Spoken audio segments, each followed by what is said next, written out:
you ever sneezed, coughed, or have gotten watery eyes when coming in contact with something like a plant? Well, you're not alone. About 10 to 30% of the world's population is affected by allergies, which is about 300 million people, and that number is increasing faster and faster as we speak. The number of people with allergies has risen from 0.6% in 1997 to 1.2% in 2008 to 2.1% in 2010. Why is this number increasing, you might ask?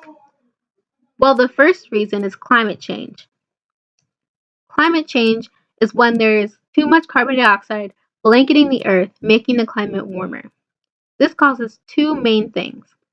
The first one is the period in which plants are in blossom is longer, causing more pollen to be in the air. The second is plants are working harder to produce more pollen. Plants take in carbon dioxide and produce oxygen in photosynthesis, making pollen in the process. If there is more carbon dioxide in the atmosphere, plants are working even harder, which produces more pollen. The second reason is something called the hygiene hypothesis. This says that we have become way too clean. We use things like hand sanitizer, antibiotics, and antibacterial way too much. In your immune system, there's a bacteria called IgE. This bacteria sorts out particles that are harmless and harmful. Hand sanitizer kills all bacteria, including IgE. Without this, your body does not know if something is harmful or not.